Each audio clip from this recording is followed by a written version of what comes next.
on the Emma step here. Hi, everybody.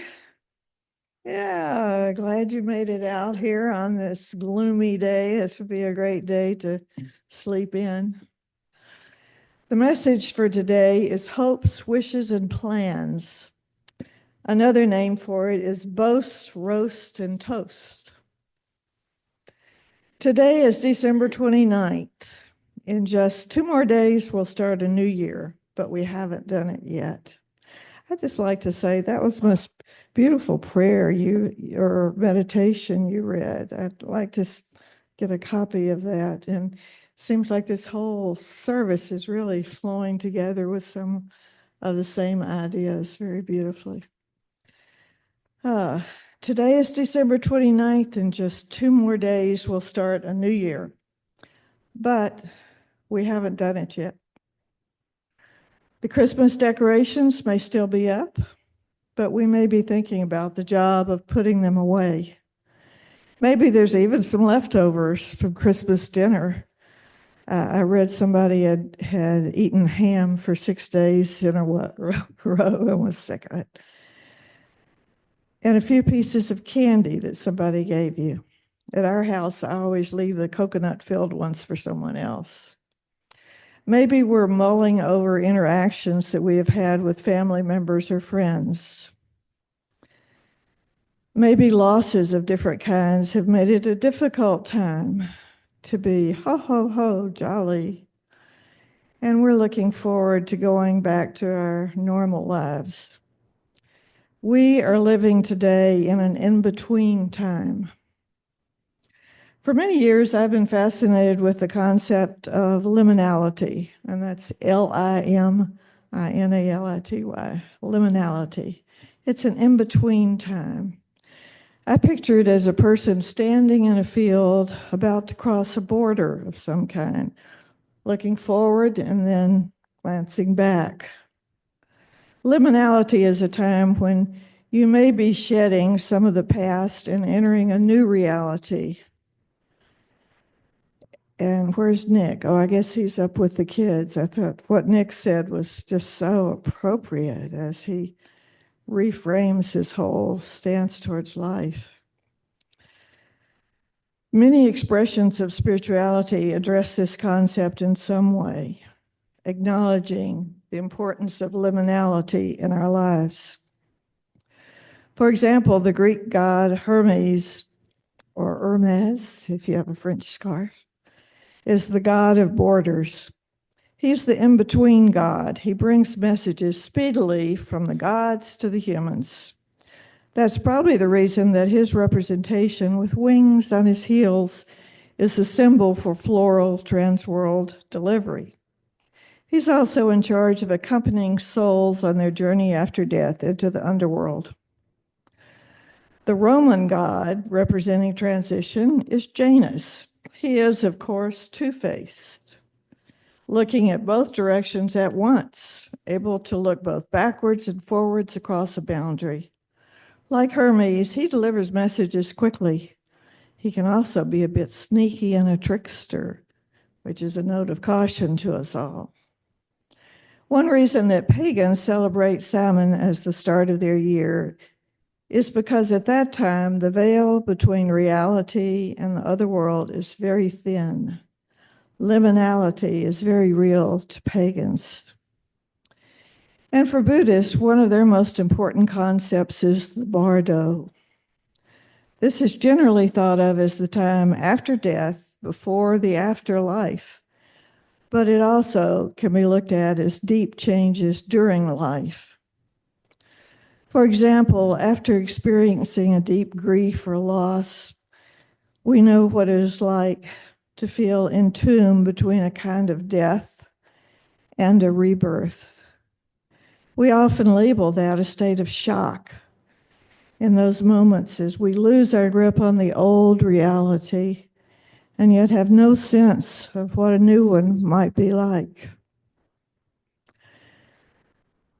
I remember a time 46 years ago of lying on my bed after coming home from the hospital without my premature baby who was still in the neonatal unit. I was no longer a full-time worker at the Virginia Health Department, but I had a hard time picturing myself as a mother yet. Who was I now? When would my baby come home from the hospital? Who would I be very soon? Can I be this new person? Will they send home directions with baby Mark? Little did I know everything that laid ahead in the next 46 years.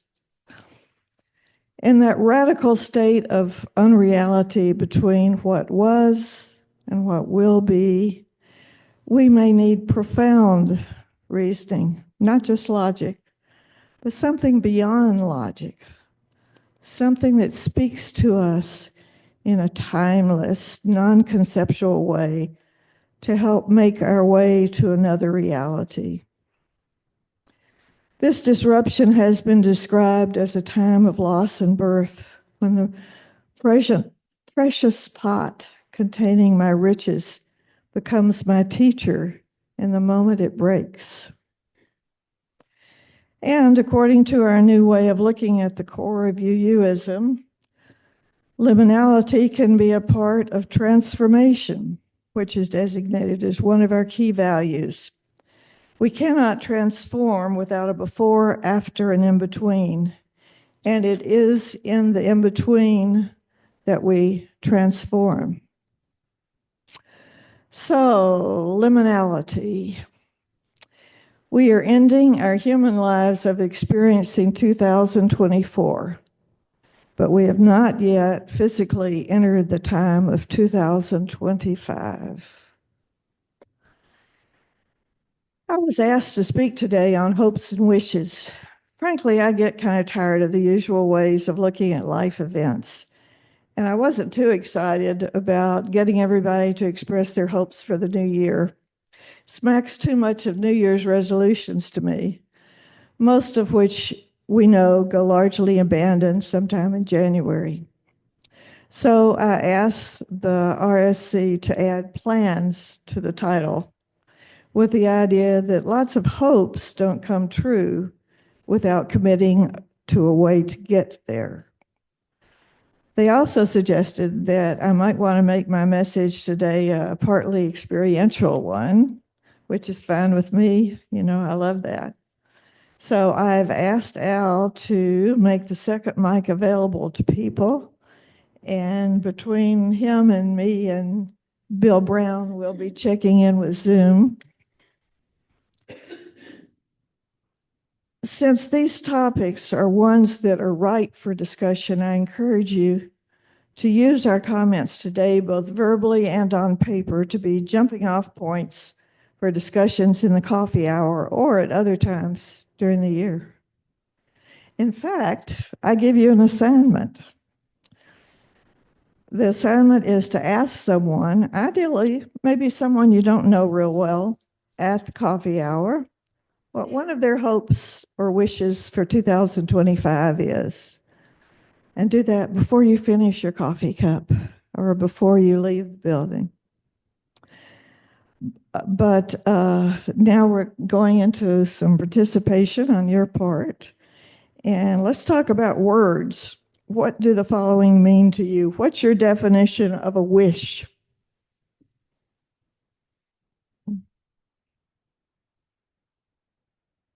It's on, they say, Al. Okay. So somebody, what's a wish and what's a hope? Definition of a wish. How are they different? How are they the same? Wish and a hope. Somebody back there.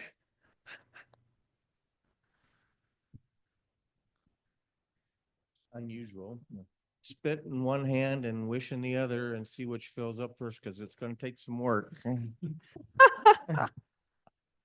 Thank you. Other definitions of you want both wish and hope, right? Yep. Just So wish or hope. We wish on a star. It's identifying what you'd like to see as a reality and then identifying how you're going to make it happen. Okay. Other definitions people want to pop up with. Everybody's quiet today. What is this? Quiet you use. Other ideas? I'll throw in another one. What's a plan? What's the difference in a hope and a plan? Difference between a hope and a plan. I think Kathy was raising her hand. Oh, I'll go to Mandy and then, He never listens to me. With a plan, you're actually doing practical work that's going to involve action in the future. I feel like a hope is like a longing that you have inside, and then your plan is when you put some intention to that longing and try to put it to action. Bill Shane. Yeah, I was thinking of a plan as being like a roadmap to get someplace. Hope is something, well, it's nice we hope, but there's no guarantees that it's going to happen. What? I cheated. I looked it up. I put in what is the definition of wish. And as it turns out, hope is part of a wish, but I'm going to read it as a verb. It's to feel or express a strong desire or hope for something that is almost a synonym then used in that way, that it is not easily attainable, that you want something that cannot or probably will not happen. We wished for peace. As a noun, it's a desire or hope for something to happen. The union has reiterated its wish for an agreement. Very good. Well, you just did the next part of my little talk here, and that's enough on that. absolutely Okay. fine. So we want to look at how our hopes can be realistically accomplished. As a former nonprofit leader and grant writer, I swear by the value of making hopes and even sometimes wishes come true by digging into the hard work of creating plans that include goals, strategies, action steps, timelines, and evaluation measures to fulfill hopes, if not wishes. It can be tiresome, tedious, a bit dirty, frustrating, and boring, but it often works when passion only takes us so far, and funding sources love them. So right now, I'd like for you to picture yourself a year ago, maybe sitting in this room, and think about what your wishes and hopes for 2024 were. They could be related to yourself, your family and friends, this community, state, the world. Maybe you wished or hoped for positive developments in your career. Maybe your children's well-being was paramount for you. Maybe you hope that our congregation will be given $1 million by some mysterious out-of-state donor. Yay! So next, I'd like for a few of you to share briefly your thoughts about the past year and how successfully any of your wishes, hopes, and plans worked out. I'd like to hear a few boasts about things that did work out or that you said you were going to do and you did do, and self-roast about other things that were miserable failures. And to get it, okay, Florlin, you be the first. Boast or roast, either one. Well, what I hoped for the year of 2024 was balance. And that's not what I got at all. Going through a number of surgeries and different things going on with my body that I had no control over was very frustrating. And then to end it all, well, I'm not ending it all yet, but I got another case of vertigo, which is also not feeling very balanced.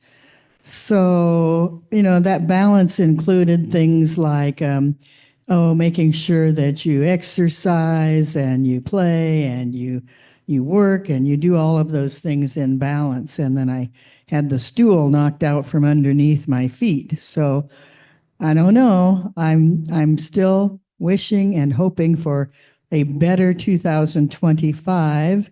And I really agree with the idea of being in constant liminal space, really. I can hardly believe that it's been 14 plus years since my second husband passed away. And I feel like I've been in a space, ever since that, and I'm moving forward. Maria? I had wished that Joe Biden was not the Democratic nominee. I had hoped Kamala Harris would win. We all had our hopes crushed in November. Most of us did anyway. I had worked very hard because I had hoped we could defeat several of the state senators and representatives who are running for reelection, because I would love to see people who are concerned about the quality of water in our state. However, I worked very hard for two candidates and both were defeated. Other hopes or wishes that you had for 2024? Boast and roast. Yeah, same To- thing. Toast and roast. No, boast. We do the toast later. Boast. This is boast and roast. Well, I'll tell you what I'm going to do is I'm going to tell you my wish, and then I'm going to boast. And that is that my wish was that I get over the cancer. And the boast is I did. Yay. Other boasts and roasts? Mandy? Absolutely none of my plans went forward how I did. A lot of careful, exact planning and hard work, and none of it panned out the way I wanted. But trying to look on the bright side, there's a lot I wouldn't have experienced, or a lot I wouldn't know if I hadn't been trying to carry out a plan. So I guess my only boast is I can look on the bright side when your plans utterly fail. Okay. Any other comments? Other comments? Okay. Okay, now we are going to ask you to do a little writing. Are you?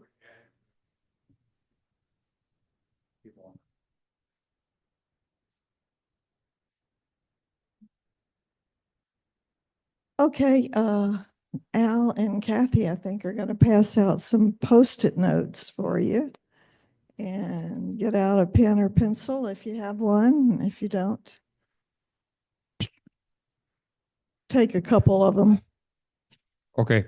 Just tear, we'll pass out the pads and you need to tear off a couple of Post-it notes because you're going to need at least two.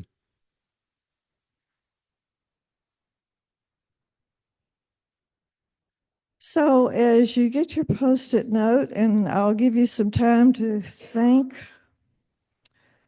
I want you to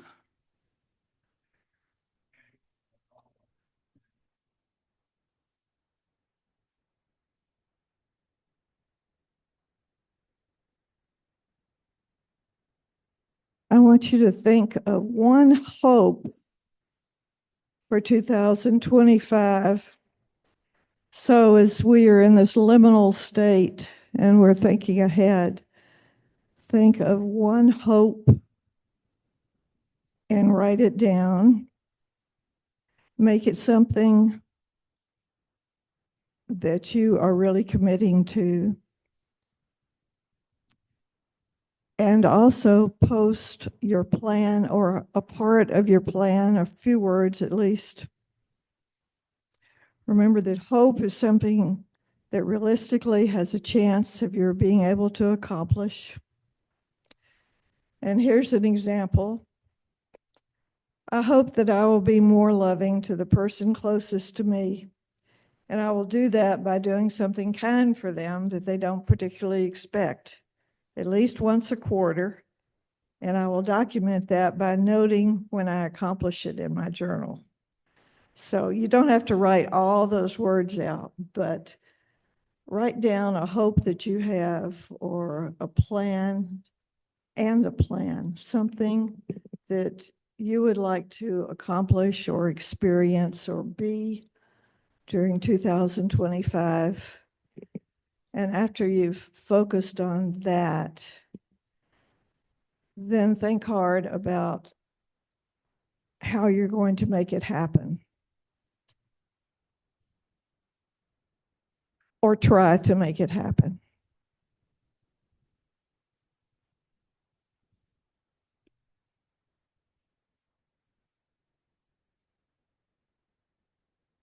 Don't sign these unless you don't mind it being public, and Al is going to post them on the wall over there.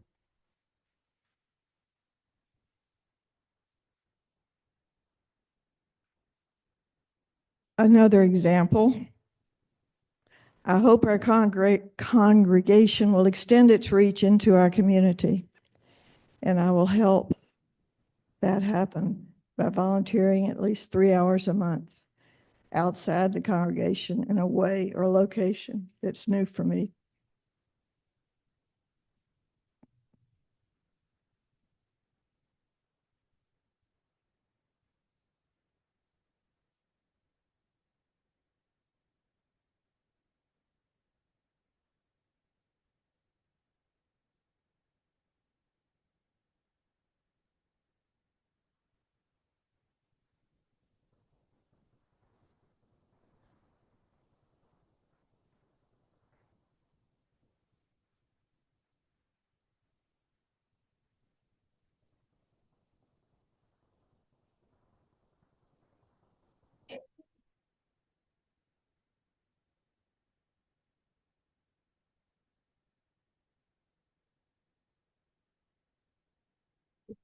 You can do more than one if you wish to.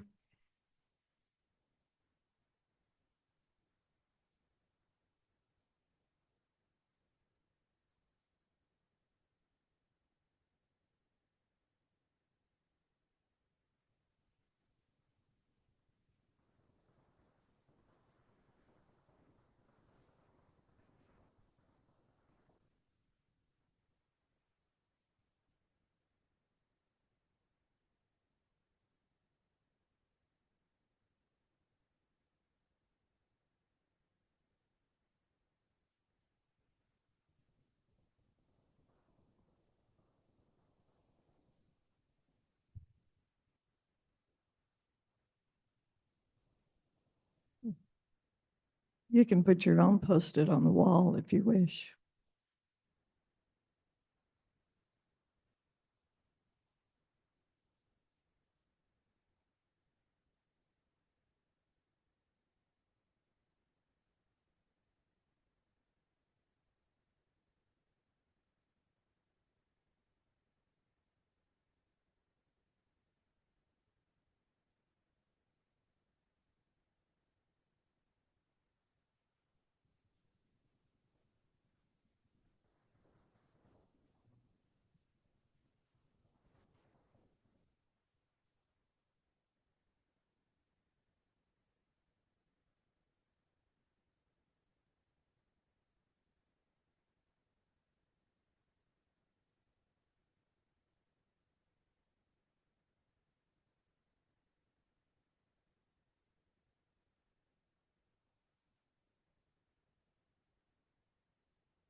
Let's see.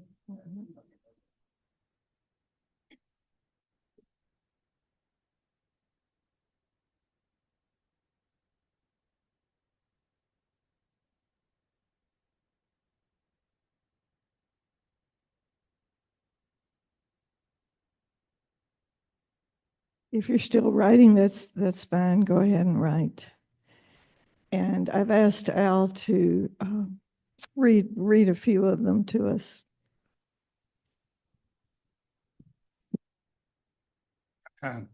We can transcribe these too, right, at some point and save them. Okay. Okay. Need my other glasses. Hope to deepen communication in the hard places and learn to extend grace. Plan, reach out, choose one hard at a time. I'm sorry, I can't read the rest of it. Is it the handwriting or your vision? Well, it's a little of both. I Little of brought my both. other glasses.